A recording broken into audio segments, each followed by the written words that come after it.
नमस्कार दोस्तों, I hope आप लोग अच्छे होंगे। जैसे कि आप लोग जानते हैं, हम जो बीपीएससी का देख रहे थे टेस्ट सीरीज़, ये इंटरव्यूरिया का है। अंतप्रहार नाम से आया है, वॉल्यूम 2 है। ठीक है, इसमें टोटल 10 प्रैक्टिस सेट है, ये काफ़ी इंपॉर्टेंट है। हमने पिछले वीडियो में सेट 1 का पार्ट 1 कर लिया था, जिसमें हमने 53 क्वेश्चन कर लिए थे, यहाँ तक कर लिए थे। ठीक है, आज हम 54 क्वेश्चन से शुरू करने वाले हैं और इसकी वीडियो मैंने ऑलरेडी टेलीग्राम पे डाल दिया है, जिसका लिंक आपको डिस्क्रिप्शन में है। आप वहाँ से जाके जुड़ के प्राप्त कर सकते हैं और प्रैक्टिस खुद से भी कर सकते हैं। और बाकी अगर आपका प्रैक्टिस करने का मन ना कर रहा हो तो आप ये वीडियो भी देख सकते हैं, और इसमें काफ़ी अच्छे से एक्सप्लेन किया गया है और बहुत सारी चीज़ जो इसमें नहीं भी हैं उसको भी बताया गया है। चाहे पिछली वीडियो आप देखे होंगे, आपको पता होगा। ठीक है, तो आप चैनल पर नए हैं, सब्सक्राइब जरूर कीजिएगा। चलिए शुरू करते हैं बिना टाइम गए हुए। एग्ज़ाम बहुत पास में है और तैयारी बहुत करनी है, तो इससे अच्छा सबसे अच्छा तरीका यही है कि आप जो वीडियो है इसे स्पीड बढ़ा के सुन लें, ताकि ज़्यादा से ज़्यादा पोर्शन आपका कवर हो सके। चलिए चलते हैं। निम्नलिखित कथनों में विचार करना है। उपचयन अपक्रिया के समय हाइड्रोजन का ह्रास होता है। अपचयन अपक्रिया के समय ऑक्सीजन का वृद्धि होती है। ठीक है, तो इसमें क्या है, जो ये पहला वाला ऑप्शन है यही आपका सही है। ठीक है, केवल एक सही है, जो दूसरा है ये ऑक्सीजन का वृद्धि नहीं है, यहाँ पे ह्रास होता है। ठीक है, यहाँ पे जो अपक्रिया के समय ऑक्सीजन में वृद्धि लिखा हुआ है, वृद्धि की जगह यहाँ भी इसका ह्रास होता है, तो ये आपका सही होता है। ठीक है, नेक्स्ट चलते हैं। एक्वा रेजिया जो अम्लाज के संबंध में कौन सा कथन इसमें से असत्य है? या साद्रता HNO3 एवं साद्र HI का ताजा मिश्रण है। इसमें से HNO3 एवं HIC का अनुपात क्रमशः 3.1 होता है। यह प्रबल सादृश्य भी है। यह सोना को गलाने में समर्थ है। तो आपको इसमें से जो असत्य कथन है आपका ये बी वाला ऑप्शन है, जो कि HNO3 MHCI का अनुपात क्रमशः 3 होता है। ठीक है, तो ये आपका गलत है यहाँ पे। नेक्स्ट चलते हैं। निम्नलिखित कथनों पर विचार करना है। इक्वेटोरियल गिनी ने मारबर्ग वायरस को रोग अपने पहले प्रकोप की पुष्टि किया पहले प्रकोप की पुष्टि किया था। वर्तमान में अल्जाइमर रोग का कोई ज्ञात इलाज नहीं है। अल्जाइमर जो होता है उसका कोई ज्ञात इलाज नहीं है। मलबर्ग वायरस फिलो वायरस परिवार इबोला सहित एक हिस्सा है, जिसे पहली बार 1961 में पहचाना गया था।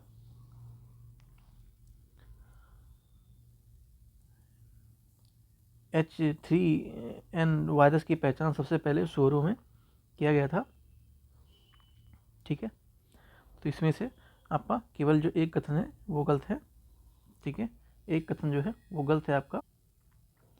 तो गलत कथन आपका इसमें से कौन सा है? तो जो आपका ये तीसरा है यही आपका गलत है। क्यों गलत है? क्योंकि जो यहाँ पे सन लिखा हुआ है ये 1961 की बजाय यहाँ पर 1967 होता, तो ये सही होता। ठीक है, तो इस हुआ था, लेकिन ये 67 में हुआ था। ठीक है, ना कि 61 में होता। इस तरह से ये आपका गलत हो जाता है। ठीक है, तीसरा आपका गलत है, बाकी आपके जितने भी वो सारे सही हैं। नेक्स्ट चलते हैं। क्रिस्पर Cas9 के संबंध पर विचार करना है। यह जीन संपादक तकनीक है। क्रिस्पर से एक एंजाइम है।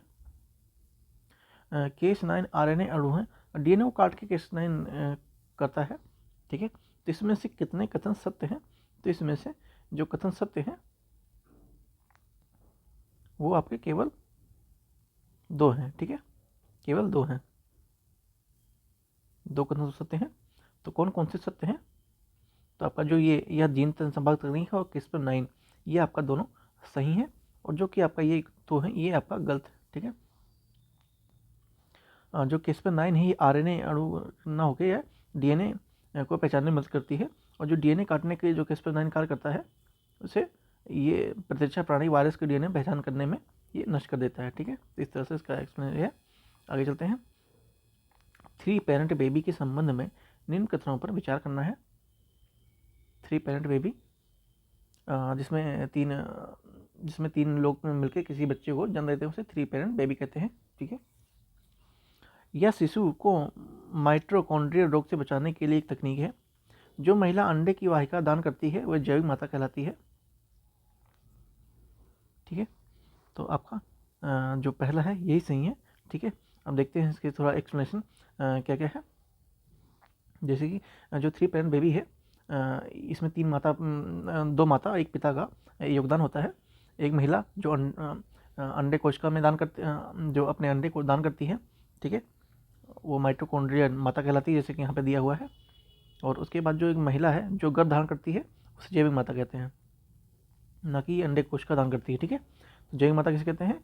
जो अपना गर्भ धारण करती है, जो महिला गर्भ धारण करती है बच्चे के लिए, उसे जैविक माता कहेंगे। और जो पुरुष होता है वो शुक्राणु दान करता है, उसे जैविक पिता कहा जाता है। ठीक है, इस तरह से आपके जैविक माता और जैविक पिता हो जाते हैं। नेक्स्ट चलते हैं। आरएनए प्रौद्योगिकी संबंध में निम्नलिखित कथनों पर विचार करना है। इसका उपयोग जीव के जीन के अभिव्यक्ति को कम या बंद करने के लिए उपयोग किया जाता है। यह लक्षित कोशिकाओं को क्षार संश्लेषण से रोकता है। तो इसमें आपका जो दूसरा है यही आपका सही है, पहला आपका गलत है। ठीक है, नेक्स्ट चलते हैं। वेब 3.0 के संबंध में निम्न कथनों पर विचार करना है।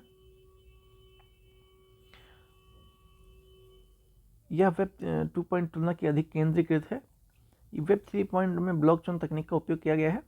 तो आपका इसमें से जो दूसरा ऑप्शन है यही सही है, ओनली बी। पहला गलत है। पहला क्यों गलत है? जो वेब 3.0 है ये एक नए प्रकार का वेब है जो को उपयोगकर्ताओं को अधिक नियंत्रण और स्वतंत्रता प्रदान करता है, ना कि केंद्रीकृत। ठीक है, यह वेब 2.0 की तुलना में अधिक विकेंद्रीकरण और सुरक्षित सुविधा प्रदान भी करता है, मतलब सिक्योरिटी लेवल पे अच्छा प्रदान करता है। ठीक है, नेक्स्ट चलते हैं। निम्नलिखित कथनों पर विचार करना है।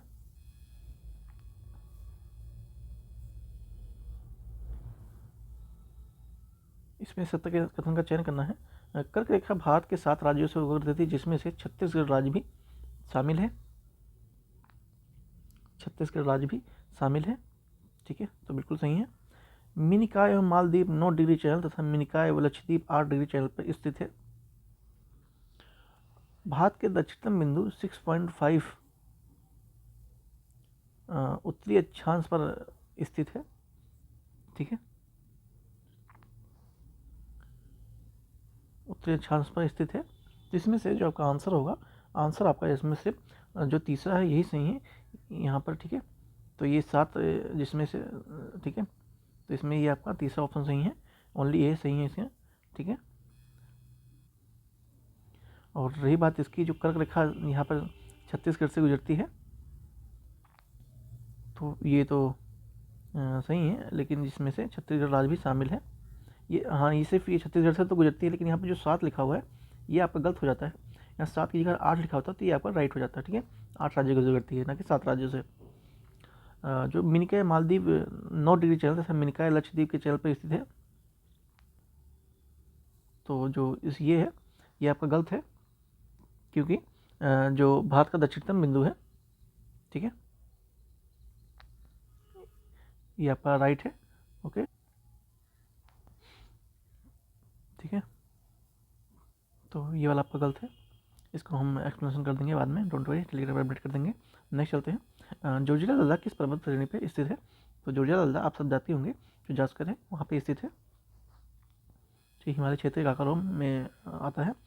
नेक्स्ट, गंगा के बाएं तट पर मुख्य सहायक नदियों में पूर्व से पश्चिम के क्रम कौन कौन से हैं? ठीक है, तो इसमें पहले पूर्व से पश्चिम कौन आता है? ये आपका रामगंगा आ जाता है, उसके बाद आपका गोमती आता है, फिर गंडक और बागमती। इस तरह से आपका क्रम है, आपका आंसर बी है। उसके बाद नेक्स्ट चलते हैं। मानसून पूर्व वर्षा का स्थानीय नाम क्या है? मानसून से पूर्व जो स्थानीय नाम है तो क्या क्या बोलते हैं? जैसे असम हो गया, कर्नाटक हो गया, उड़ीसा हो गया, इन सब क्षेत्रों में क्या क्या नाम बोलते हैं? ठीक है, तो इसमें से आपका जो सही सुमेल कौन सा है? चाय वर्षा, चेरी ब्लाजम,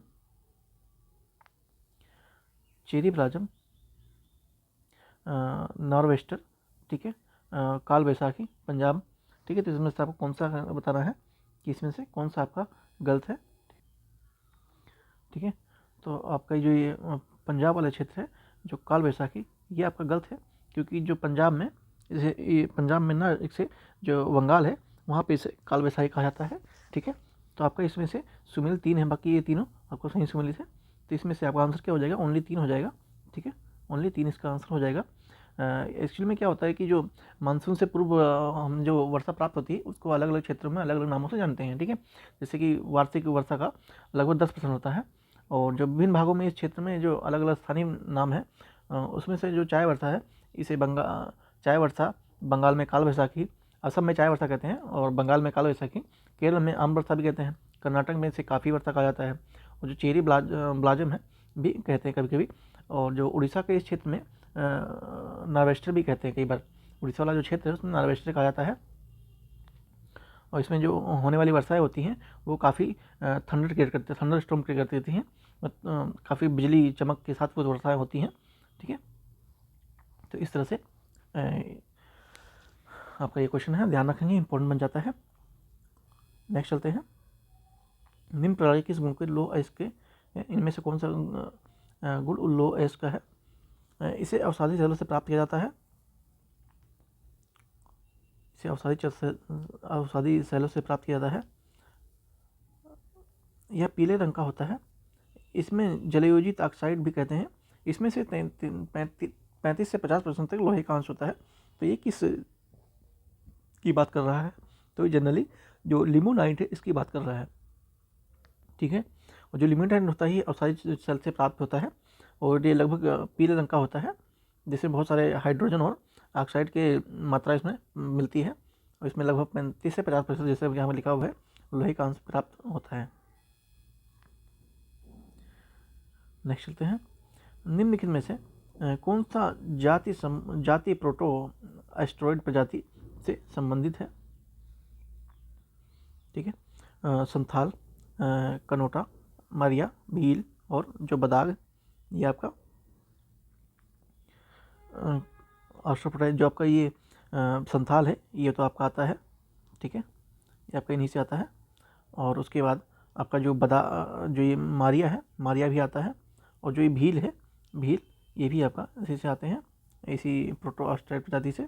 इस तरह से आपका ये जो 1, 3, 4, तो इसमें आपका यहाँ पे ये ऑप्शन है 1, 3, 4 ये आपका सही है, ठीक है। इसका आंसर आपका बी होगा, ये सब संबंधित है ऑस्ट्रोपोटाइज से। उसके बाद चलते हैं नेक्स्ट, आपने सब्सक्राइब नहीं किया हो सब्सक्राइब कर सकते हैं, देख रहे हैं कितनी इंफॉर्मेटिव वीडियो होने वाली है।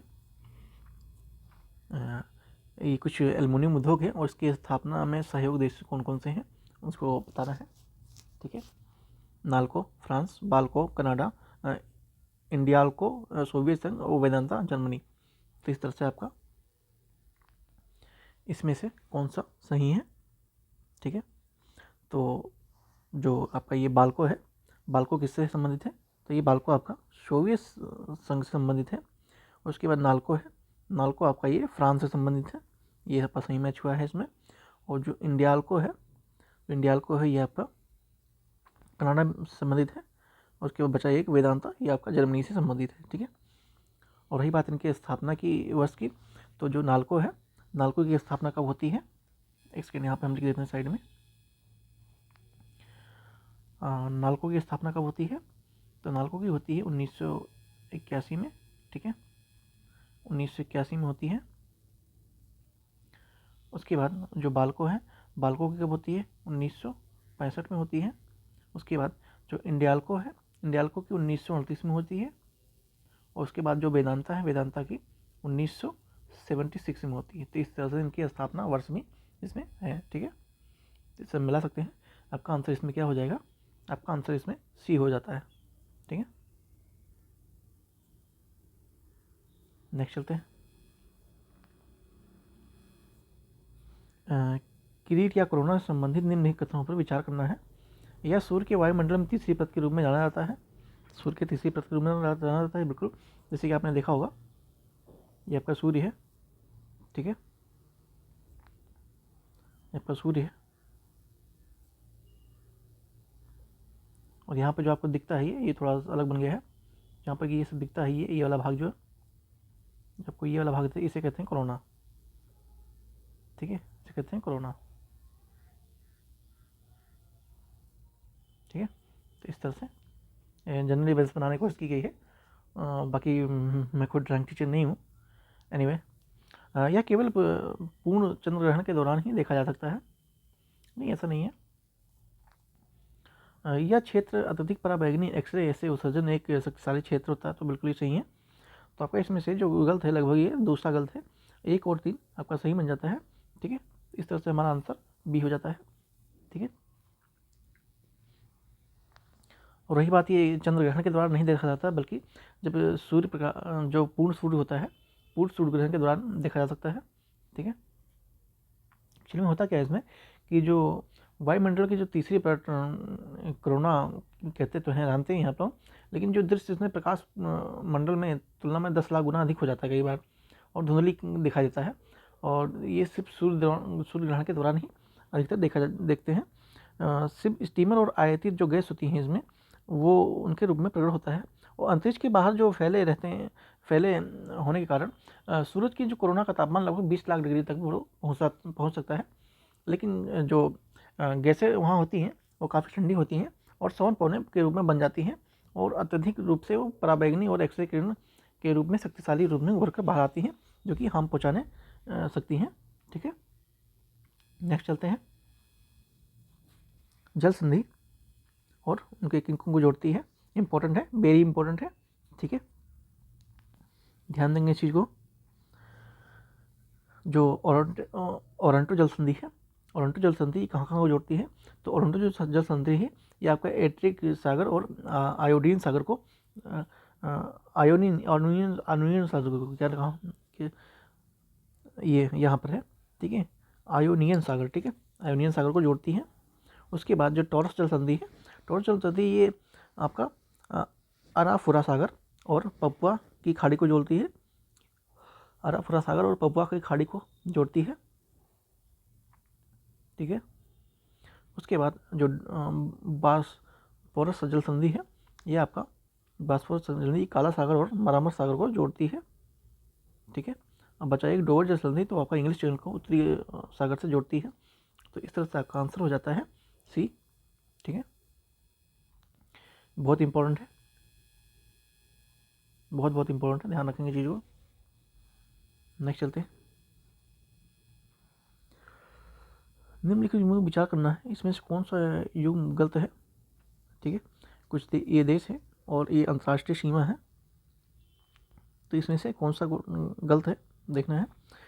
17वीं समानांतर रेखा वियतनाम तथा चीन। ठीक है, 141 पश्चिम देशांतर अलास्का तथा यूएसए। मैन रहीम रेखा सोवियत एवं रूस फिनलैंड। हिंडनबर्ग रेखा जर्मनी और पोलैंड। ठीक है, इसमें से आपका कौन सा गलत है? तो जो आपका 17वीं समानांतर रेखा है ना, ये वियतनाम और चीन को ना होकर बल्कि ये उत्तरी जो वियतनाम है, ठीक है, उत्तरी वियतनाम और जो दक्षिणी वियतनाम है उनके बीच ये रेखा है। ठीक है, ना कि चीन के बीच है। तो यहाँ पे क्या आएगा? यहाँ पे वियतनाम ही आएगा, लेकिन उत्तरी और दक्षिणी वियतनाम आएगा। ठीक है, चीन यहाँ पर नहीं आएगा। तो इस तरह से आपका आंसर ए हो जाता है, यही आपका गलत है यहाँ पर। निम्नलिखित में विचार करना है कि अवस्थिति और घास के मैदान। ठीक है, तो घास के मैदान इसमें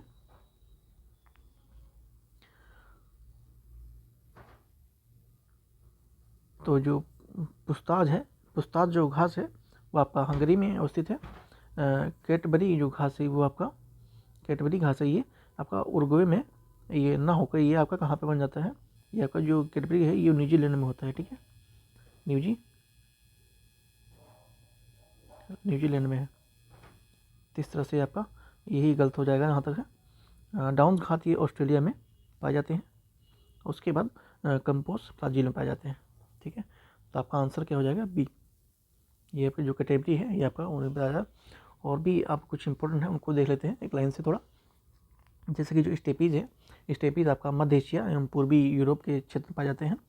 वोल्ट जो है वोल्ट आपका दक्षिण अफ्रीका में मिलते हैं। और जो पुस्ताच घास के मैदान है वो हंगरी में देखने को मिलेंगे।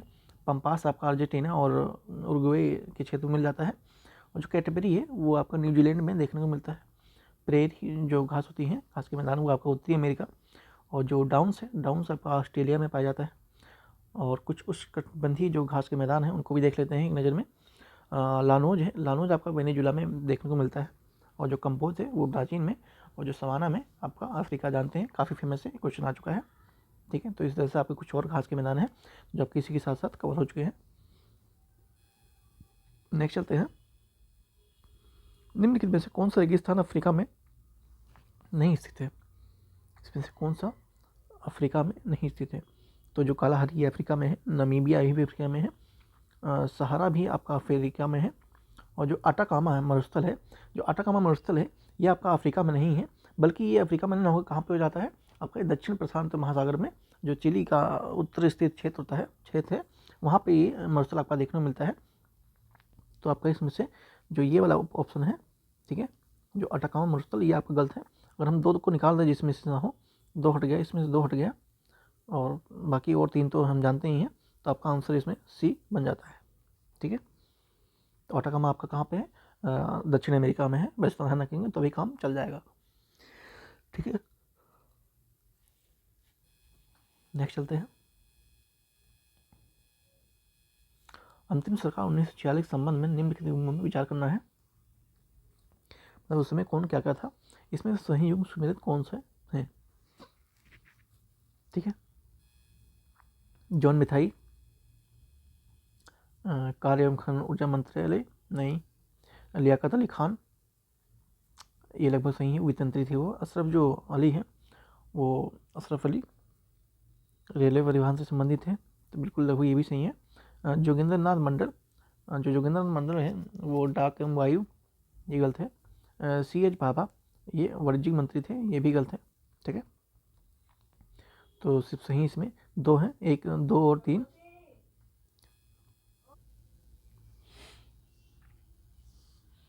तो आपका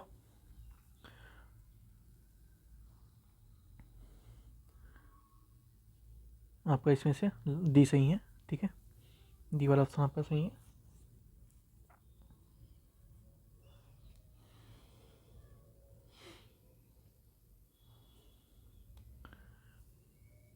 तो उसमें जो जन्म थे वो आपका ये कार्य खनन ऊर्जा मंत्रालय करना होगा, बल्कि वो उद्योग एवं नागरिक मंत्री थे।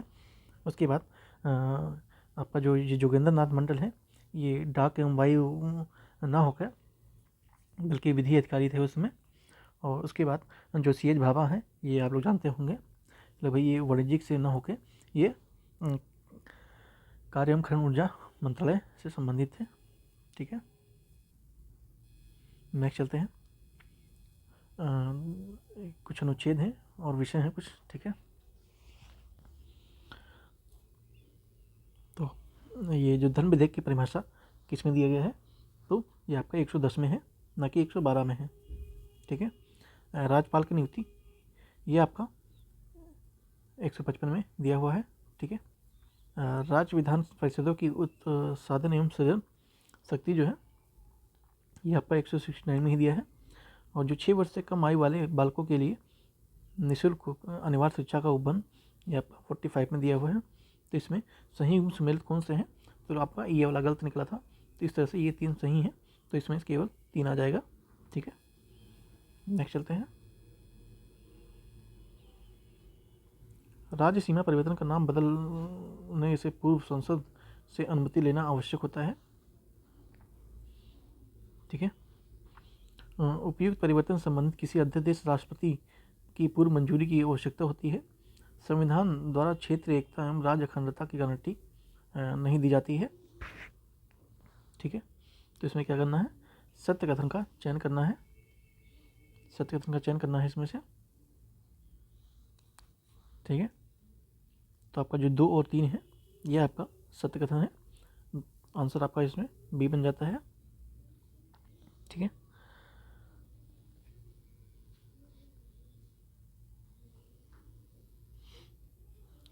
और जो रही बात राज्य सीमा की परिवर्तन या नाम बदलने की पूर्व संसद को राज्य से अनुमति लेना आवश्यक है, ऐसा नहीं है, क्योंकि जो संबंध जो अनुच्छेद 3 है उसमें ये सत्य का उल्लेख भी किया है कि जो सेंटर चाहे तो उपरोक्त संबंधित राज्य से कोई भी अध्यादेश राष्ट्रपति की पूर्व मंजूरी के बाद पेश कर सकता है और उसमें संशोधित कर सकता है।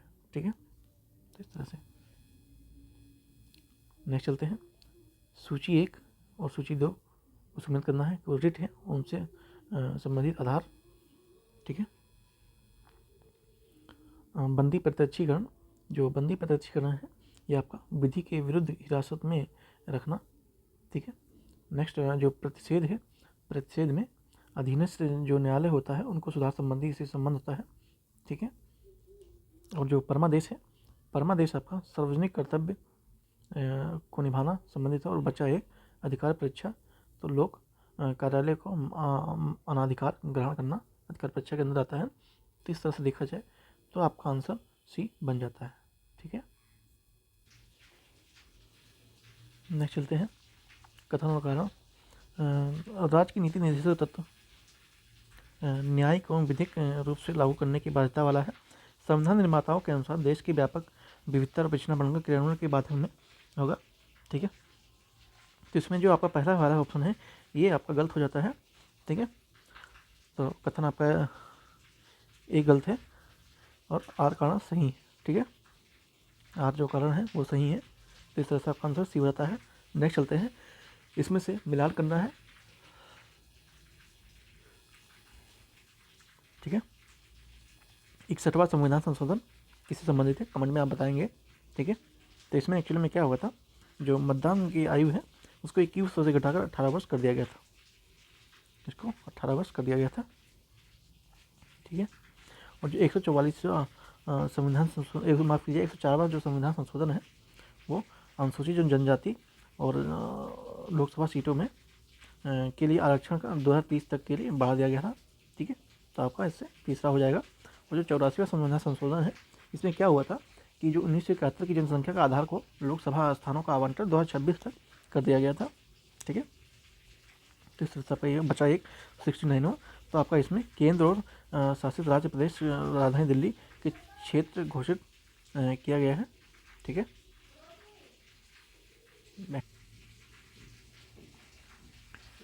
तो इस तरह से आपका आंसर क्या हो जाता है, आंसर इसका सी बन जाता है। ठीक है। सी आपका आंसर बन जाता है। नेक्स्ट चलते हैं, जब किसी विधेयक या संकलन की किसी भाग की चर्चा नहीं हो पाती तो उस मतदान पूर्व चर्चा कराने का प्रस्ताव लाया जाता है। ठीक है। तो कौन सा प्रस्ताव लाया जाता है उसमें, तो जो गिलोटीन प्रस्ताव है उसे लाया जाता है। ठीक है। कुछ प्रस्ताव हैं उनको देख लेते हैं। जो गिलोटीन प्रस्ताव है वो कब लाया जाता है, जब कोई विधेयक होता है या संकल्प किसी भाग में चर्चा नहीं हो पाती तो उसमें मतदान से पूर्व चर्चा करने के लिए इस प्रकार के प्रस्ताव को रखा जाता है। उसके बाद एक होता है साधारण कटौती, जो इम्पोर्टेंट है मैं आपको बता रहा हूँ, 2 3 है। ठीक है। साधारण कटौती क्या होता है, जो जिसमें जो सदस्य हैं औरों को रखा जाता है साथ में, और इस मामले में पर्याप्त चर्चा हो चुकी होती है तो मतदान के लिए इसे रखा जाता है। उसके बाद कंगारू कटौती, इस प्रकार के जो प्रस्ताव होता है उसमें केवल महत्वपूर्ण जो खंड होते हैं उस पर बहस का मतदान होता है और जो बाकी जो खंड बचे होते हैं उन्हें पारित मान लिया जाता है। उसके बाद ध्यानाकर्षण प्रस्ताव, इस प्रस्ताव में क्या होता है कि जो सदन के कोई सदस्य है और सदन की पीठासीन जो अधिकारी है उनकी अनुमति के किसी मंत्री पर जो अविलंब या लोक महत्व के मामले को मतलब अनदेखा करना कहा जा सकता है। शून्यकाल की तरह ही जो इस संसदीय प्रक्रिया में भारतीय जो नवाचार होते हैं उनमें 1954 के अस्तित्व को रखते हुए शून्यकाल के विपरीत प्रक्रिया के नियमों का पालन कर उल्लेख इसमें मिलता है। नेक्स्ट चलते हैं, धन विधेयक के संबंध में निष्कर्षों विचार करना है। इसमें से आपको सत्य कथन का चयन करना है, सत्य कथन का इसमें से चयन करना है। धन विधेयक किसी लोकसभा के अध्यक्ष का निर्णय अंतिम होता है। किसी न्यायालय में संसद या राष्ट्रपति द्वारा चुनौती दी जा सकती है। धन विधेयक केवल मंत्री द्वारा ही प्रस्तुत किया जा सकता है। धन विधेयक को राष्ट्रपति रोक कर रख सकता है। तो आपका जो इसमें से तीनों आंसर सही है। ठीक है। तीनों इसमें से ऑप्शन आपके सही है।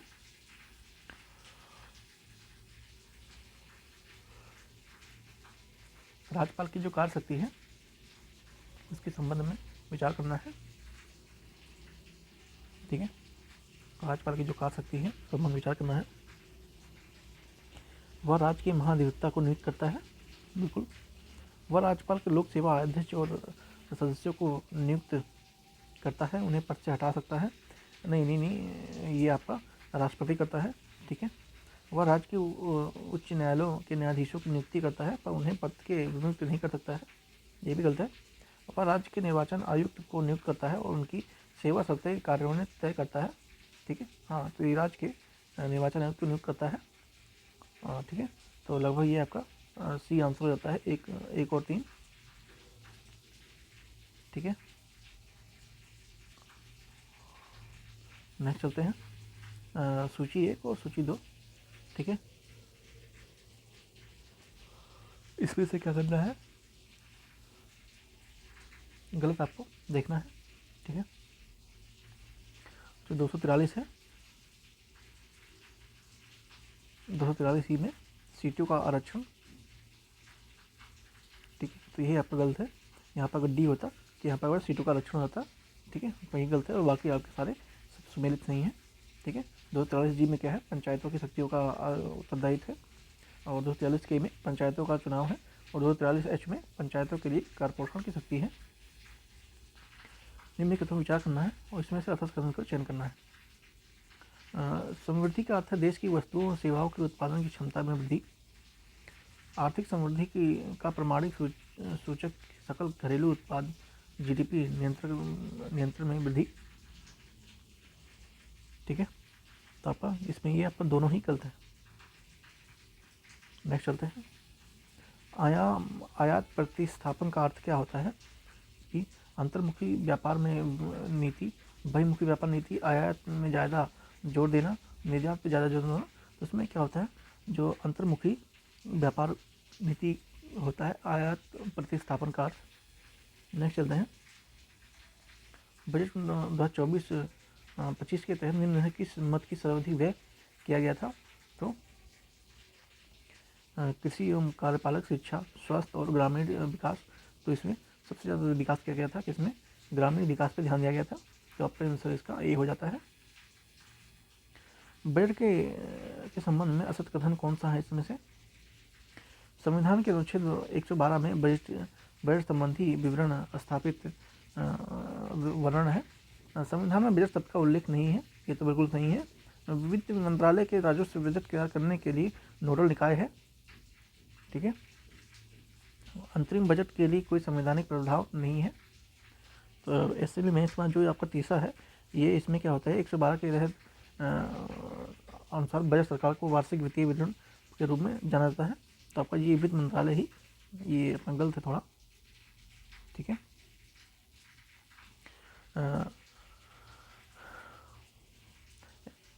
तो क्या होता है इसमें, जो संविधान में बजट पद का उल्लेख तो नहीं है, और जो वित्त मंत्रालय है उसका आर्थिक कार्य विभाग बजट तैयार करने के लिए उत्तरदायी नोडल निकाय है, ठीक है। अंतरिम बजट जो होता है वो अल्पकालीन वित्तीय उपाय है। अंतरिम बजट के लिए कोई संवैधानिक प्रावधान नहीं है, ठीक है। तो आपका ये आंसर हो जाता है असत कथन सी। यहाँ पर राजस्व लिखा हुआ है, ठीक है, इसलिए गलत हो जाता है। नहीं चलते हैं। मुद्रा अवमूल्यन के संबंध में निम्न कथन में से कौन सा सत्य है। इस प्रक्रिया में मुद्रा अवमूल्यन कराने के लिए देश में का आयात तथा निर्यात बढ़ जाता है। इस प्रक्रिया में अवमूल्यन करने वाले देश विदेश में कमी आ जाती है। इस प्रक्रिया में मुद्रा अवमूल्यन कराने के लिए देश में आयातित अधिक निर्यात कम हो जाता है। उपयुक्त में से एक से अधिक, ठीक है। तो आपका जो ए आंसर है यही आपका सत्य कथन है, ठीक है। प्रति व्यक्ति आय क्या है, ठीक है। तो बाजार कीमत सकल घरेलू उत्पाद, साधन कीमत सकल घरेलू उत्पाद, राष्ट्रीय आय और सकल घरेलू उत्पाद। तो आपका जो प्रति व्यक्ति आय है ये आपका राष्ट्रीय आय है, ठीक है, राष्ट्रीय आय पर कैपिटल इनकम आंसर इसका है। मुद्रास्फीति की अवस्था में निम्नलिखित में से किसे लाभ होगा, ठीक है। मुद्रास्फीति में किसमें लाभ होगा, लेनदार को, देनदार को, स्थानीय वेतनों को और पेंशन वाले को, ठीक है। तो जो लेनदार है उसको आपको लाभ होगा। मुद्रास्फीति एक्चुअल में क्या है कि जब दीर्घकाल में समान कीमत की वृद्धि होती है उस समय जो समान स्तर लगातार वृद्धि होने के साथ साथ उसमें मुद्रास्फीति की अवस्था कहलाती है। दूसरे शब्दों में अगर देखा जाए तो मुद्रा के मूल्य या क्रय शक्ति का कम होना या नुकसान होना ही मुद्रास्फीति अवस्था है। ठीक है, चलिए नेक्स्ट चलते हैं। निम्न कौन सा पंचवर्षीय योजना मानव संसाधन विकास पर केंद्रित थी? ठीक है, पहली, तीसरी और पाँचवीं, आठवीं। तो इसमें आपका जो आठवीं है जबकि मानव विकास समिति, इसमें अगर हम आगे हैं तो मैं थोड़ा एक्सप्लेन कर देता हूँ। जो प्रथम है पंचवर्षीय योजना है आपका, ये कब हुई थी? ये 1951 से 56 तक चली थी। ठीक है, और इसका मुख्य उद्देश्य था कि जो अर्थव्यवस्था है उसे संतुलित विकास करना और कृषि को उच्च प्राथमिकता इसमें दी गई थी प्रथम में। उसके बाद जो तीसरी पंचवर्षीय योजना है, तीसरी पंचवर्षीय योजना है ये आपका 1961 से 1966 तक थी। ठीक है, और इसका जो उद्देश्य मेन था वो अर्थव्यवस्था को आत्मनिर्भर बनाना था और कृषि और उद्योग दोनों को प्राथमिकता इसमें दी गई थी। उसके बाद जो पहली है, माफ़ कीजिए पाँचवीं, मैंने प्रथम बोला था कि ये पाँचवीं है। ठीक है, माफ़ कीजिएगा, एक्चुअली में ये जो मैंने बताया था 1951 से 56 तक। ठीक है, तो ये आपका प्रथम का है। ठीक है, प्रथम का आपका ये है। वो थोड़ा मैंने ध्यान नहीं दिया, मुझे लगा ये प्रथम लिखा हुआ तो इसलिए मैंने यहाँ लिख दिया। कोई नहीं, एनीवे हो जाती है थोड़ी बहुत मिस्टेक। तो आपका ये तीसरी योजना थी, मैंने आपको बता दिया। उसके बाद अब पाँचवीं की बारी आती है। ठीक है, पाँचवीं बता देते हैं। ये आपका 1974 से 1978 तक थी। ठीक है, और इसका मुख्य उद्देश्य था जो गरीबी उन्मूलन और आत्मनिर्भर की प्राप्ति, इसका मुख्य उद्देश्य रहा। उसके बाद जो आठवीं है, आठवीं अभी हमने ऊपर पूछा भी है, मानव संसाधन विकास पर केंद्रित थी। ठीक है, और ये 1992 से 1997 तक थी। ठीक है, 1992 से 1997 तक, इस तरह से आपकी कुछ योजनाएं थी। चलते हैं नेक्स्ट। सूची एक से कुछ समितियां हैं और विषय हैं, इनको मिलान करना है। ठीक है, जो भंडारी समिति थी, ये भंडारी समिति थी आपका, ये क्षेत्रीय और ग्रामीण बैंक की पूर्व संरचना से संबंधित है। और जो स्वामीनाथन समिति है, तो ये आप लोग फेमस है, आप लोगों ने सुना जरूर होगा, कि जनसंख्या नीति से संबंधित था। रंगराजन समिति ये आपका भुगतान जो संतुलन है उससे संबंधित है। 1992 का जो 91 का जो आर्थिक संकट आया था संबंधित है। राजचेलिया समिति ये आपका कर सुधारों से है। तो इस तरह से देखा जाए तो आपका आंसर यहाँ पे डी बन जाता है। ठीक है, नेक्स्ट चलते हैं।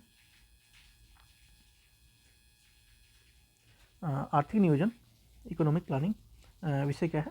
ठीक है, तो ये इकोनॉमिक प्लानिंग ये समवर्ती सूची का, ठीक है, कंकरेंट लिस्ट का है। ठीक है, नेक्स्ट चलते हैं। चालू खाता घटकों में शामिल किया गया है। जो चालू घटक है उसमें शामिल क्या है? वस्तुओं का आयात, सेवाओं का व्यापार, वस्तुओं का निर्यात, उपहार, प्रेषित धन। तो आपका ये सबके सब शामिल हैं। ठीक है, आंसर आपका डी हो जाएगा। बैंक दर समान इस बात पर संकेत करता है, जो बैंक दर है वो किस पे संकेत करता है? ब्याज और भुगतान गिरने की संभावना। केंद्रीय बैंक एवं वाणिज्यिक बैंकों को कर्ज नहीं दे रहा। केंद्रीय बैंक सस्ती मुद्रा अनुसरण कर रहा है। केंद्रीय बैंक महंगी मुद्रा नीति का अनुसरण कर रहा है। ठीक है, तो आपका ये डी ऑप्शन हो जाता है। नेक्स्ट चलते हैं। अल्पकाल में भारतीय रिजर्व बैंक जिस ब्याज दर पर व्यापारिक बैंकों को उधार देता है उसे क्या कहा जाता है? तो उसे रेपो, उसे क्या कहते हैं? उसे रेपो कहते हैं। ठीक है, रेपो दर कहते हैं। नेक्स्ट चलते हैं। बिहार के उस क्रांतिकारी का नाम बताएं जिसने सितंबर 1928 में हिंदुस्तान सोशलिस्ट रिपब्लिक आर्मी की बैठक में भाग लिया था। ठीक है, तो उसने किसने लिया था?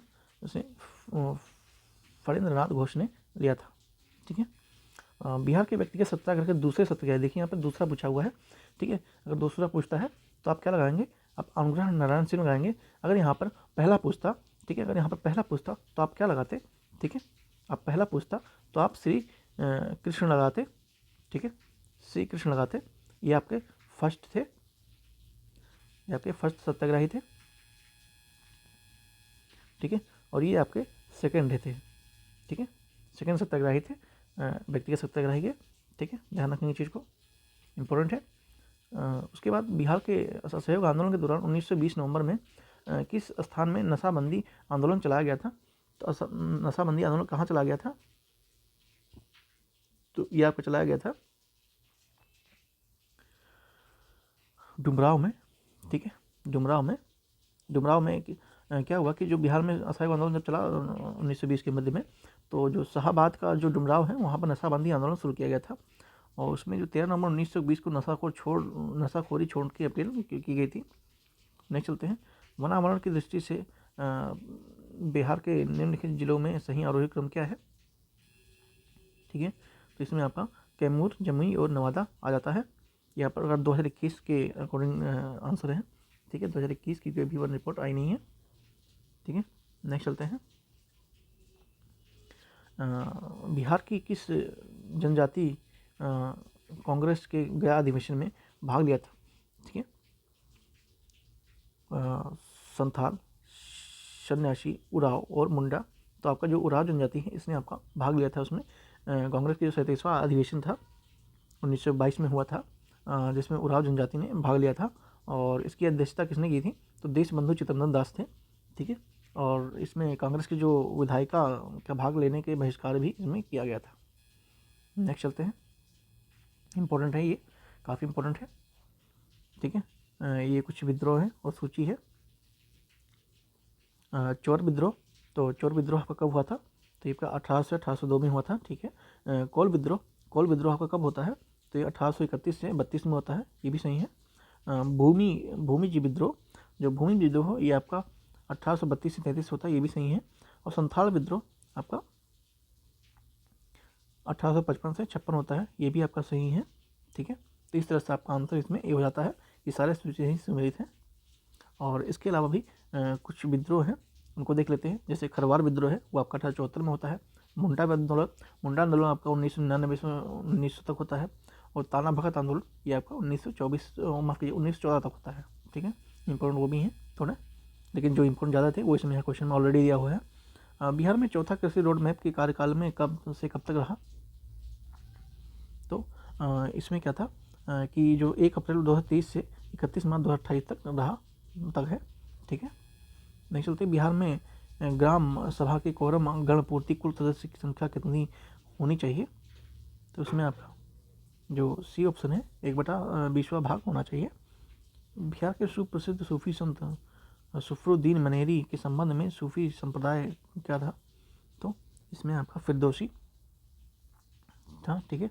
जो सवाल वाले सिलसिले की एक प्रमुख शाखा थी फिरदौसी, और इसके मुख्य कार्य क्षेत्र बिहार के सफरुद्दीन यहाँ ने इसमें सूफी शाखा का प्रशासन दौर उनमें पत्रों में मकतूबात के नाम से भी प्रसिद्ध हुआ करते थे। बिहार के सर्वाधिक आम उत्पादन करने वाले 3 प्रमुख जिले कौन से हैं? तो आपका इसमें दरभंगा आता है, पूर्वी चंपारण आता है और वैशाली आ जाता है, ठीक है। और सर्वाधिक केला उत्पादन करने वाले कौन से जिले हैं? तो मधुबनी है, वैशाली है और मुजफ्फरपुर है, ठीक है। अगर आपसे पूछना अमरूद के बारे में 3 जिले कौन से हैं? तो नालंदा, मुजफ्फरपुर, रोहतास है। और आपको लीची के बारे में पूछा जाए तो मुजफ्फरपुर, चंपारण, वैशाली है। और आम केले तो अभी हमने देख ही लिया है, ठीक है। नेक्स्ट चलते हैं। निम्नलिखित में से कौन सा इसमें से मिलान गलत है? ठीक है, जो कर्मनाशा जलप्रपात है ये बक्सर में ही है, ठीक है। जो मंझर कुंड जल प्रांत है ये आपका नालंदा में ना होकर ये आपका कहाँ पे है? रोहतास में है, ये सासाराम भी कहते हैं, ठीक है। तो यहाँ पर रोहतास में है, ये आपका गलत आंसर इसका में बी ए है, माफ़ कीजिए बी है, ठीक है। और जीआर कुंड जलप्रपात ये आपका भोजपुर में है।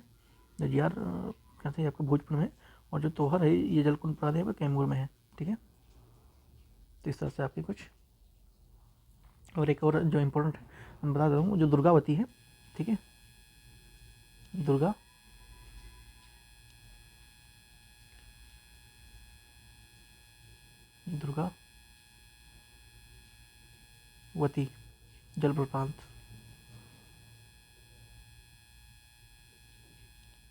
जलप्रपात ये आपका रोहतास में है। और ये सबसे ऊंचा है, ठीक है।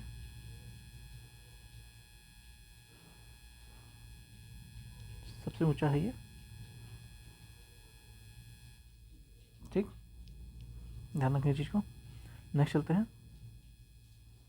निम्नलिखित में विचार करना है और इसमें सही कथन का चयन करना है। पटना उच्च न्यायालय का गठन भारत सरकार अधिनियम 1909 के अंतर्गत 3 फरवरी 1916 को किया गया था। पटना उच्च न्यायालय के प्रथम मुख्य न्यायाधीश सर एडवर्ड मेनार्ड डेस जेम्स केमियर थे। पटना उच्च न्यायालय के वर्तमान मुख्य न्यायाधीश विनोद चंद्रन हैं। उच्च न्यायालय पटना के मुख्य न्यायाधीशों सहित 29 न्यायाधीश हैं तथा 14 अतिरिक्त न्यायाधीश हैं। तो इसमें से कौन से हैं? इसमें आपका चारों सही हैं, ठीक है। नेक्स्ट चलते हैं। निम्नलिखित में विचार करना है और इसमें सत्य कथनों का चयन करना है। बिहार में जूट के 3 बड़े कारखाने पूर्णिया, कटिहार और दरभंगा में स्थित है, ठीक है। क्या है? बिहार में 3 जूट के सबसे बड़े कहाँ पे है? बिहार, पूर्णिया, कटिहार में है। उसके बाद बिहार के पश्चिम बंगाल में, ठीक है, बिहार के पश्चिम बंगाल में सर्वाधिक जूट उत्पादन होता है। बिहार में मखाना उत्पादन का देश में प्रथम और एकमात्र स्थान है। लीची उत्पादन में बिहार का दूसरा स्थान है। तो आपका इसमें सिर्फ ये 2 ही सही हैं, बाकी ये 2 गलत हैं, ठीक है। इसका आंसर आपका ए हो जाएगा। नेक्स्ट चलते हैं। बिहार में भौगोलिक संरचना वाली प्रणालियों में चट्टान के लिए प्रणालियों की उनके विवरण का मिलान करना है, ठीक है। तो धारवाड़ चट्टान है। धारवाड़ चट्टान जो है वो आपका दक्षिण पूर्व बिहार में मिलते हैं, जैसे मुंगेर हो गया, जमुई, नवादा और अभ्रक जैसे क्षेत्र वाले हो जाएंगे, ठीक है। जो विंध्यन टाइप की जो चट्टानें हैं वो दक्षिण पश्चिम बिहार में पाई जाती हैं, ठीक है। जैसे कैमूर हो गया, सोन घाटी हो गया, रोहतास का क्षेत्र हो गया, तो वहाँ पाई जाती हैं। और रही बात टर्शियन की, तो टर्शियन आपका कहाँ मिलता है? बिहार के हिमालयी तथा तराई क्षेत्र में मिलता है। टर्शियन कहाँ मिलता है? बिहार के हिमालयी और तथा तराई क्षेत्र में मिलता है, मुख्यतः पश्चिम चंपारण में। और जो क्वार्टरनी आपका ये गंगा के मैदान में पाया जाता है। इस तरह से आपका देखा जाए तो आपका आंसर ये सी हो जाता है, ठीक है, सी हो जाता है। नेक्स्ट चलते हैं। इसमें असत्य कथन को पहचानना है। सोहर शिशुओं के जन्म पर महिलाओं को गाया जाता है। कजरी सावन के समय युवतियों द्वारा गाया जाने वाला गीत। झरनी ये मुहर्रम के आयोजन में किया जाता है। चैता यह फाल्गुन माह में गाया जाने वाला गीत है। तो जो चैता है ये आपका चैत माह में गाता है, ना कि फाल्गुन माह में गाता है, ठीक है। तो आप यहाँ से भी देख सकते थे थोड़ा कॉमन सेंस की यूज़ करके। तो आपका इसका आंसर आपका डी बन जाता है, ठीक है। ये आपका गलत है। नेक्स्ट चलते हैं।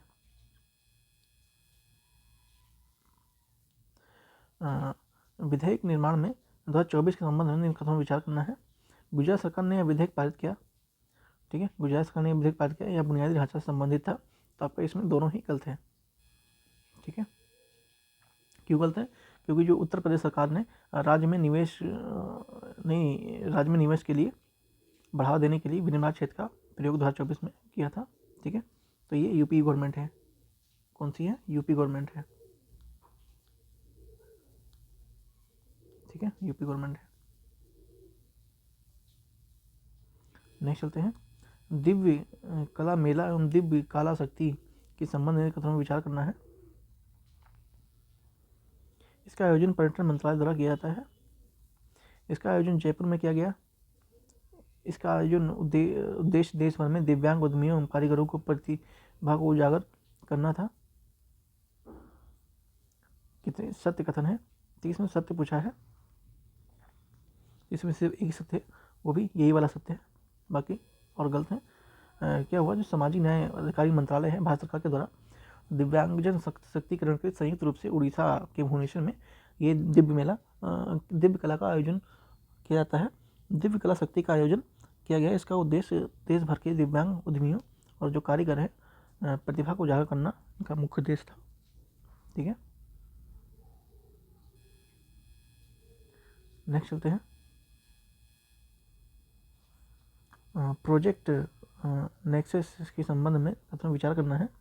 यह भारतीय रिजर्व बैंक और आसियान देशों के केंद्रीय बैंक का संयुक्त सहयोग है या सीमा पर आतंकी वित्त पोषण से संबंधित है। तो जो आपका ये पहला है ये आपका सही आंसर है। ठीक है, नेक्स्ट चलते हैं। भारत कौन सा राज्य 10 वर्षों के लिए सड़क सुरक्षा कार्य योजना को अपनाने वाला पहला राज्य बन गया है? तो वो कौन सा राज्य है? वो राजस्थान बन गया है। डीडी रोबोकॉन इंडिया 2024 संबंध में थोड़ा विचार कीजिए। यह दिल्ली में आयोजित किया गया था। यह ITI दिल्ली प्रसार भारती द्वारा आयोजित 2 दिवसीय रोबोटिक प्रतियोगिता थी। तो ये आपका कौन सा कथन गलत है? दोनों ही गलत है। ठीक है, क्यों गलत है? क्योंकि IIT दिल्ली और प्रसार भारती दिल्ली में 2 दिवसीय रोबोटिक गलत पूछा ना। हाँ, तो दोनों ही सही है इसका मतलब। ठीक है, हाँ दोनों सही है। ठीक है,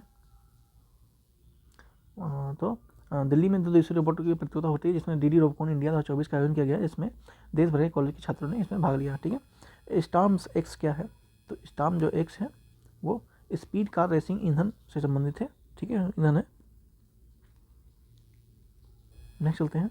भारत सरकार ने पहली राष्ट्रीय toll free entry narcotics helpline की शुरुआत की, वो नंबर कौन सा है? तो वो नंबर आपका 1933 है। कितना है? 1933। अमृत वृष्टि योजना के संबंध में थोड़ा विचार कीजिए। अमृत वृष्टि के संबंध में विचार करना है। इसे कृषि मंत्रालय द्वारा लॉन्च किया गया था। यह एक जमा योजना है। ठीक है, एक जमा योजना है। तो आपका ये ओनली बी ही सही है। इसे किसी मंत्रालय द्वारा लॉन्च नहीं किया गया था, बल्कि स्टेट बैंक ऑफ इंडिया ने 444 दिन के लिए जमा योजना अमृत वृष्टि योजना शुरू की है। इसके तहत 444 दिन की योजना पर FD पर 7.2.5% की ब्याज इसमें मिलने वाली थी। ठीक है, हाल ही में प्रधानमंत्री नरेंद्र मोदी ने उद्घाटन के द्वारा किए गए ठाणे बेरीवली जुड़वा सुरंग के बारे में निम्नलिखित विचार कीजिए। यह भारत की सबसे लंबी और सबसे बड़ी शहरी सुरंग है। भारत की सबसे लंबी और सबसे बड़ी सुरंग है। ठीक है, यह सुरंग 10.8 किलोमीटर की है। तो इसमें से आपका कौन सा कथन गलत है? ठीक है, तो गलत इसमें जो 10.8 लिखा हुआ है यही आपका गलत है। ठीक है, 10.8 जो लिखा है ये आपका गलत है, बल्कि ये 11.8 किलोमीटर की है, ना कि 10.8। ठीक है, तो इस तरह से आपका कथन कौन सा गलत हो जाता है? केवल 2। बिहार सरकार ने प्रथम ट्रांसजेंडर सब इंस्पेक्टर के रूप में किसे नियुक्त किया है? तो वो कौन है? वो मानवी मधु कश्यप है। ठीक है, ये पहली ट्रांसजेंडर है जिन्होंने ज्वाइन किया है।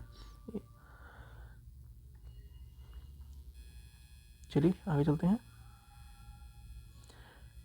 कोलंबो प्रक्रिया के संबंध में कितना विचार करना है। कोलंबो प्रक्रिया के क्षेत्र में परामर्श प्रक्रिया जिसमें एशिया के 12 सदस्य देश शामिल हैं। भारत में मॉरिशस कोलंबो प्रक्रिया के अध्यक्ष के रूप में इसकी पहली बैठक अध्यक्षता की गई।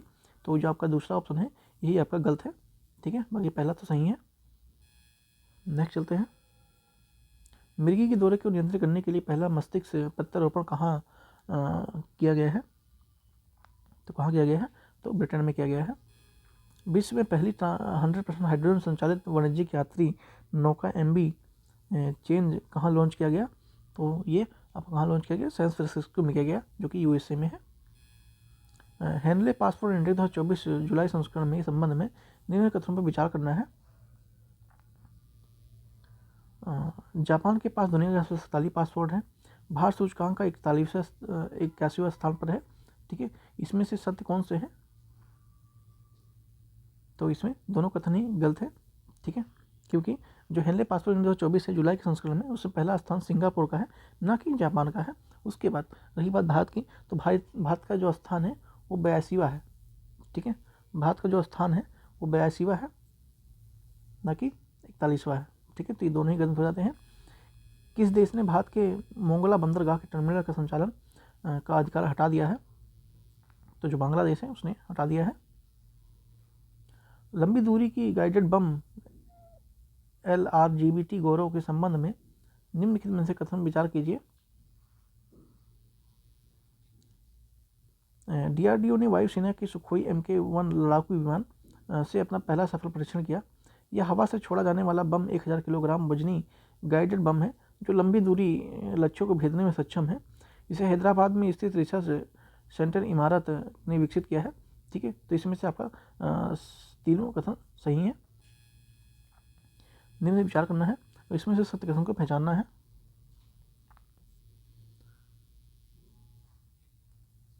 इसरो एवं जापान की अंतरिक्ष एजेंसी अपोसिस क्षुद्र का अध्ययन करने के लिए मिशन रामेशस की घोषणा की गई थी। अब तक का यह सबसे शक्तिशाली गैर परमाणु विस्फोटक सेबेक्स-2 चीनी सेना में शामिल किया गया है। तो आपका ये दोनों ही गलत है। ठीक है, क्योंकि जो इसरो यूरोपीय अंतरिक्ष एजेंसी है जो अपोसिस क्षुद्र ग्रह का अध्ययन करने के लिए जो मिशन में रामोसस की घोषणा की थी, वो अब तक सबसे शक्तिशाली गैर परमाणु विस्फोट के संबंध में सेबेक्स-2 के रहा और भारतीय जो सेना है उसमें शामिल किया गया था। और नागपुर में जो इकोनॉमिक्स एनालिटिक्स लिमिटेड द्वारा इसे विकसित भी किया गया था। ठीक है, इससे सही गलत रहता है। विश्व bank each of doing business report में स्थान जारी करने की रिपोर्ट का नाम क्या है? तो बिजनेस रेडी है। ठीक है, क्या है? बिजनेस रेडी है। बिजनेस रेडी है, ये सी वाला आपसे समझ आता है, बी रेडी। नेक्स्ट चलते हैं। बांग्लादेश ने भारत के साथ अनुसंधान एवं संस्कृति मंत्रालय के सहयोग के आदान प्रदान के लिए मैत्री अनुदान की घोषणा की है। मैत्री अनुदान की घोषणा की है। मलेशिया में आवारा कुत्तों को सड़क से हटाने और उन्हें आश्रय देने के लिए भोजन के शासन कानून पेश किया है। तो ये आपका दोनों ही गलत है। ठीक है, क्योंकि जो ऑस्ट्रेलिया ने भारत के साथ अनुसंधान और संस्कृति क्षेत्र में सहयोग आदान प्रदान करने के मैत्री संबंध स्थापित किए हैं। ठीक है, और जो तुर्की में आवारा कुत्ते हैं, ये यहाँ मलेशिया लिखा हुआ है। ठीक है, और यहाँ बांग्लादेश लिखा हुआ है। तो इस तरह से ये देश बदल दिया इन लोगों ने, तो गलत हो जाता है। और तुर्की में आवारा कुत्तों को सड़कों से हटाने के उन्होंने आश्रय स्थानों में भेजने के लिए अनुसंधान कानून लाया है। ठीक है, यहाँ तुर्की हो जाएगा और यहाँ ऑस्ट्रेलिया हो जाएगा। That's it.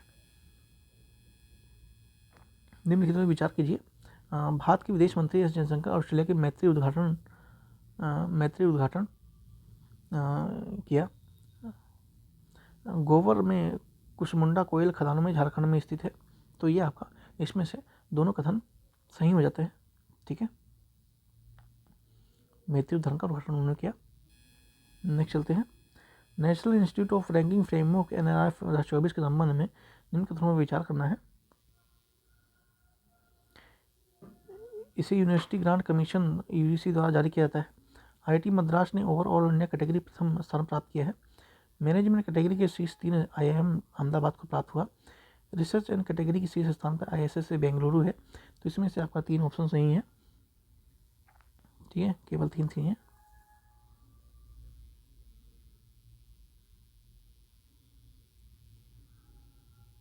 नेक्स्ट चलते हैं। देखिए वीडियो काफ़ी लंबी हो रही है।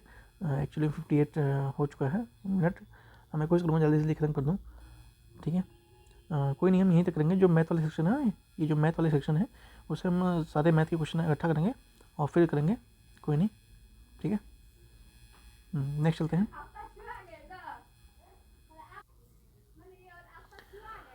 सूची 1 और सूची 2 को सम्मिलित करना है। ठीक है, तो इसमें से गलत मिलान कौन सा है उसे देखना है। तो गलत मिलान आपका इसमें जो झूमर नृत्य प्रदर्शन है झारखंड में, ये आपका गलत है। ठीक है, झूमर कहाँ पे नृत्य होता है कमेंट करके आप बताएंगे मुझे। एक सेकेंड एक सेकेंड।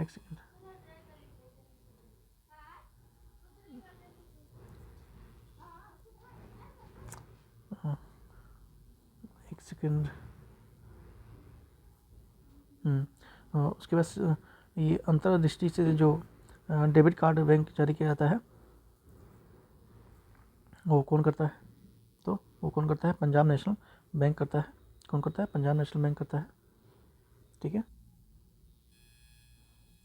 निम्नलिखित पर विचार करना है। किसी अर्थशास्त्रियों का 22वां सम्मेलन इंस्टीट्यूट ऑफ नई दिल्ली में आयोजित किया गया था। ठीक है, सम्मेलन में ट्रांसफॉर्मर टूवर्ड स्टेट में एग्री फूड सिस्टम था। तो इसमें से असत कथन आपका दोनों है। ठीक है, नेक्स्ट चलते हैं। वित्त संरक्षण 2023 भारत में दुनिया का सबसे बड़ा एल्युमिनियम उत्पादक देश बना है। विश्व में व्यापार एवं सांख्यिकी रिपोर्ट के अनुसार वर्ष 2023 में कृषि निर्यात भारत का 8वां स्थान है। केंद्रीय ऊर्जा मंत्रालय रिपोर्ट के अनुसार 2024 में नवीकरणीय ऊर्जा क्षमता 203 गीगावाट तक हो गई है। तो इसमें से आपका जो सत्य कथन इसमें से कौन सा है? तो आपका इसमें से तीनों आपका सत्य है। ठीक है। भारत का पहला राइस ATM कहाँ आयोजित किया गया है? इंपॉर्टेंट है, ध्यान रखेंगे, आपका भुवनेश्वर में पड़ जाता है ये। निम्नलिखित कथन विचार करना है। प्रधानमंत्री आवास योजना 2.0 की कार्यविधि अवधि 2024-25 में 26-27 तक निर्धारित की गई थी। इसके तहत हर ग्रामीण, शहरी और दोनों इलाकों में 2 करोड़ घरों को बनाने का लक्ष्य इसमें रखा गया था। तो आपका इसमें ये दोनों सही है। निम्नलिखित कथनों में विचार करना है। ठीक है। कल्पना स्वर्ण चावल एक किस्म है। ठीक है। नलगंगा वैनगंगा नदी जोड़ परियोजना गुजरात में संबंधित है। पंजाब राज्य मुख्यमंत्री सभी फसलों के न्यूनतम समर्थन मूल्य खरीदने की घोषणा की है। मद्रास उच्च न्यायालय ने मंदिर में रखी मूर्ति के लिए जीवित रूप की मान्यता दी है। तो आपका जो यही वाला आंसर इसका सही है, सिर्फ ओनली वन सही है। ठीक है। विरासत प्रदर्शनी किस मंत्रालय की पहल है? तो जो विरासत जो प्रदर्शनी है ये आपका किस मंत्रालय की पहल है? तो ये आपका कपड़ा मंत्रालय की पहल है। ठीक है। किस राज्य सरकार ने राज्य में प्रजनन दर की कमी को देखते हुए स्थानीय निकाय चुनाव को लड़ने हेतु व्यक्तियों के लिए 2 बच्चों मानदंड को खत्म करने की घोषणा किया है? तो वो कौन सा राज्य है? तो वो आप कमेंट करके बता सकते हैं वीडियो पॉज करके। तो मैं फिर भी बता देता हूँ, वो आपका आंध्र प्रदेश है। ठीक है, AP है। ठीक है। और वीडियो पसंद आया सब्सक्राइब जरूर कीजिएगा। टेलीग्राम से जुड़िए, वहाँ पे आपको इसकी वीडियो मिल जाएगी। Thank you so much. मिलते हैं नेक्स्ट वीडियो में।